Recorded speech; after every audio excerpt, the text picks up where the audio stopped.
O ecocardiograma na clínica de pequenos animais é um exame bastante solicitado, porque ele mostra informações sobre função cardíaca, tanto da sístole quanto da diástole, mostra anatomia, se tem hipertrofia de parede, aumento de cavidade, mostra a morfologia das válvulas, se elas estão funcionando bem ou não.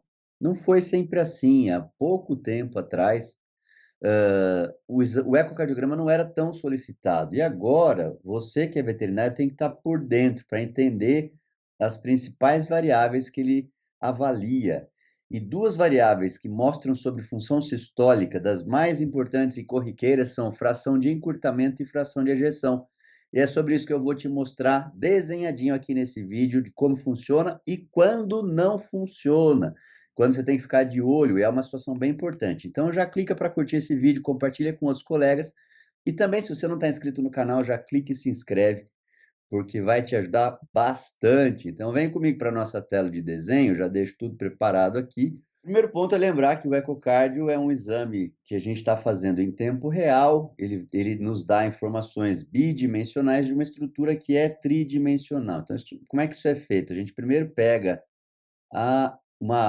um corte bidimensional, e um dos cortes mais usados para esta função que eu vou falar é esse aqui, que é o chamado corte do cogumelo, mas que, melhor dizendo, é o corte concêntrico no nível dos papilares. Então, essas duas estruturas aqui são os papilares. Aí, de forma rápida, aqui é a parede do ventrículo direito, aqui é a cavidade do ventrículo direito, septo interventricular, cavidade do ventrículo esquerdo, e aqui a parede do ventrículo esquerdo. E, de novo, essas duas estruturas, que faz esse corte parecer um cogumelo, representam os músculos papilares. Isso aqui a gente vê no corte bidimensional, a gente vê o coração contraindo e relaxando. O que eu estou fazendo? Eu tirei os átrios do coração e estou mostrando desta forma na imagem. E aí a gente vai passar aqui o cursor, e o cursor tem que estar bem angulado, bem no meio dos músculos papilares, porque ele vai mostrar um gráfico, e esse gráfico no tempo. Como é que é isso? Ó, a gente desenha aqui então, aí eu já vou dizer o que cada estrutura dessas aqui representa, vai ficar bem fácil de você entender. O que é fração de encurtamento e fração de ejeção? Aqui a outra estrutura, aqui na sístole e na diástole. Então vamos lá, que agora eu vou fazer desenhado colorido com cores diferentes para ficar mais fácil. Então essa primeira estrutura aqui que eu estou colocando em verde é a parede do ventrículo direito. Depois vou colocar em azul cavidade do ventrículo direito, daqui até aqui. Vou colocar em branco essa estrutura que representa o septo interventricular, daqui até aqui. Daí vou escolher uma outra cor, pode ser um salmão clarinho. Isso aqui é a cavidade do ventrículo esquerdo. Ficou em branco, a gente faz de novo, não tem importância, ó. Vou colocar um salmão clarinho para a cavidade do ventrículo esquerdo, que é daqui até aqui. E por último, em azul mais claro, a parede do ventrículo esquerdo. Isso no tempo, porque isso aqui é o famoso modo M. M do quê? De movimento. Então, eu estou colocando, avaliando no tempo, porque o eixo X desse gráfico representa tempo, dessas estruturas que estão sendo cortadas pelo cursor. E esse cursor ele pode ser angulado. Então, se ele tiver angulado dessa forma, ele vai pegar outras estruturas, vai pegar de forma oblíqua. Por isso que é fundamental ter uma imagem bidimensional para conseguir pegar um modo M que corresponda à realidade. Para que serve esse modo M? Para você frisar a imagem e fazer as medidas. Então, você vai enxergar de forma melhor. Porque dá para fazer no modo bidimensional? Isso aqui seria o modo bidimensional. Dá. Só que eu perco um pouquinho de definição, aumenta a minha margem de erro. Então a gente prefere fazer no modo M. E como a gente está falando da fração de encurtamento, que do inglês fractional shortening, por isso que é o FS, e a fração de ejeção, ejection fraction, que daí no inglês seria o contrário, EF, ejection fraction, a gente está falando especificamente do ventrículo esquerdo, então eu vou desconsiderar essas estruturas que são ventrículo direito para ficar mais fácil você entender no desenho. Como é que eu faço? Eu vou pegar todas as medidas na diástole e na sístole. Em outro momento eu falo dessas outras variáveis que a gente também estuda aqui no módulo M. Vamos falar especificamente agora dessas duas, fração de ejeção e fração de encurtamento. ficou o ventrículo esquerdo aqui. Eu vou pegar no final da diástole, fazer a medida e vou pegar na sístole aqui. Então, vamos supor que aqui no final da diástole, agora eu vou falar de números hipotéticos, surreais, para facilitar a conta. Vamos supor que aqui no final da diástole, o ventrículo esquerdo na diástole tenha dado 10 centímetros. E aqui, o ventrículo esquerdo na sístole tenha dado 6 centímetros. Pois bem, quanto que o ventrículo esquerdo se encurtou da diástole para a sístole? Ele se encurtou 4 centímetros. O que é a fração de encurtamento, que é essa aqui, FS, Fractional Shortening? É só eu converter isso em percentual. E aí fica mais fácil. Eu faria uma regra de 3 aqui, mas você já entendeu, ó, 10 na diástole representa 100%, ele se encurtou 4, quanto que ele representa? Aí, 9 fora aqui vai dar uma fração de encurtamento de 40%. O aparelho faz esse cálculo a partir dessas medidas. Então, você seleciona no aparelho e ele vai te mostrar o valor que deu e ele mesmo faz a conta. Ó, está me dizendo que o caliper você colocou daqui até aqui na diástole, daqui até aqui na sístole. Então, isso quer dizer que o ventrículo esquerdo se encurtou 40% durante a sístole em relação à diástole. Isso é fração de encurtamento, um índice de função sistólica. Quanto que é normal? De 30% a 35% para cima. E a fração de ejeção, o que ela representa? A fração de ejeção, se a gente considerar, deixa eu facilitar aqui um outro desenho, ó. Agora eu vou desenhar o ventrículo esquerdo, e aqui o arco aórtico, as veias pulmonares desembocando aqui no átrio esquerdo. E aí fica assim, átrio esquerdo, o sangue está vindo dos pulmões para cá, vai passar pela mitral, chega no ventrículo esquerdo. O ventrículo esquerdo vai ter um volume diastólico final, daí ele se contrai e vai ejetar parte desse volume diastólico final, ele ejetou para cá. E aí fica uma parte no final da sístole. Então, eu vou ter o volume diastólico final, é o que tinha no ventrículo esquerdo no final da diástole. Eu vou ter o volume sistólico final, que é justamente o que ficou no ventrículo no final da sístole. A diferença entre esses dois é o que foi ejetado. Esta diferença representa o volume sistólico, que é um valor absoluto dado em centímetros cúbicos, ml e tudo mais. Como é que é feita essa medida? A partir das mesmas medidas que eu fiz aqui. Então, vamos lá.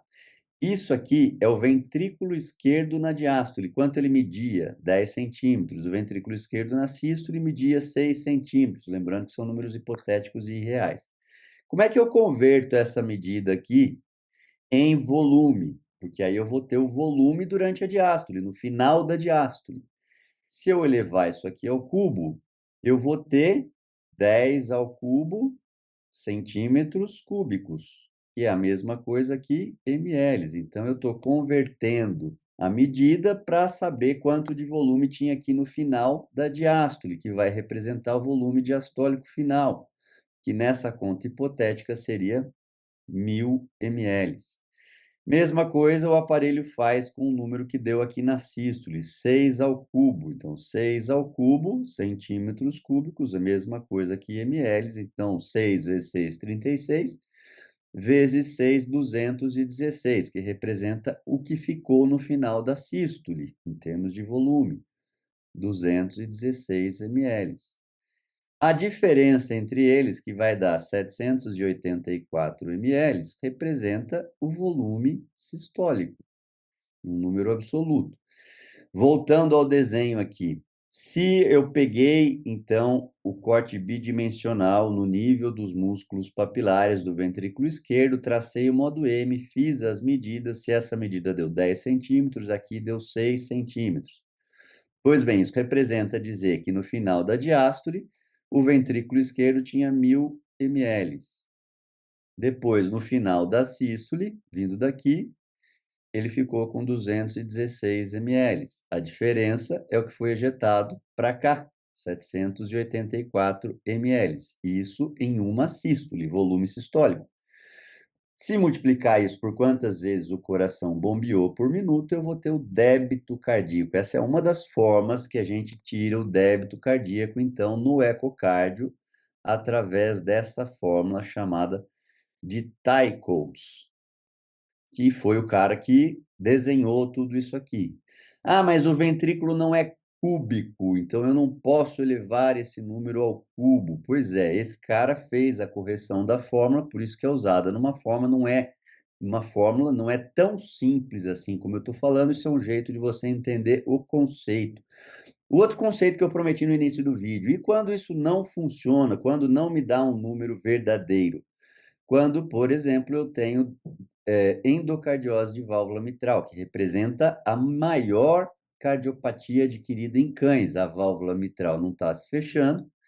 Isso quer dizer que, quando o ventrículo esquerdo se contrai para ejetar o sangue para a aorta, parte do volume de sangue volta aqui para o átrio esquerdo. E por que que esse método não pode me dar a informação correta quando eu tenho degeneração mixomatosa da válvula mitral? Porque esta medida não considera o volume de sangue que foi ejetado aqui. Ele não considera para onde foi o volume de sangue. A verdade é essa: ele está pegando uma medida do ventrículo na diástole, uma medida na sístole, e está pressupondo que essa diferença aqui foi para a aorta. Só que parte dela não foi para a aorta, regurgitou para o átrio esquerdo. E aí a gente tem que usar uma outra metodologia, mas isso aqui é muito importante você ter em mente, porque se você pega um laudo ecocardiográfico, você vai entender essas definições. Pois bem, eu expliquei a fração de encurtamento e a fração de ejeção. A fração de ejeção é a mesma coisa, se você está atento aqui. Eu vou pegar o volume sistólico e vou converter em percentual. Então, se o volume total no final da diástole era de 1.000 ml, então isso representa 100%. O que foi ejetado, 784, representa X, isso vai dar 78,4%. Então, fração de ejeção não é nada mais, nada menos do que o percentual do volume sistólico, que é aquela variável hemodinâmica da quantidade de volume que o ventrículo esquerdo ejetou para a aorta numa sístole. Se eu multiplico isso pela frequência cardíaca, eu tenho débito cardíaco. Se eu converto isso em percentual, eu tenho a fração de encurtamento. O que que é normal? Uma fração de ejeção em torno de 60%. Isso quer dizer o quê? Que o normal é que mais ou menos 60% do volume total que tinha no ventrículo esquerdo seja ejetado para a aorta para compor o débito cardíaco. E se esse vídeo fez sentido para você, já deixa o seu like e não esquece de se inscrever nesse canal, porque aqui tem conteúdo de valor que vai te ajudar muito no seu dia a dia. E outra coisa, fica um link aqui abaixo desse vídeo. Eu também vou convidar você a clicar e se inscrever, porque é uma lista de espera para os meus cursos em cardiologia hemodinâmica, sempre com essa didática, que eu lanço eventualmente e que dou preferência para quem está inscrito nesta lista de espera, nesse link aí abaixo. Então, eu te convido a clicar, se inscrever, e a gente se vê num próximo curso, quem sabe, para te ajudar muito a melhorar os seus resultados dentro da medicina veterinária. Que até o próximo vídeo, a mão da graça de Deus repouse sobre cada um de nós, trazendo paz, saúde, harmonia e prosperidade. Até lá!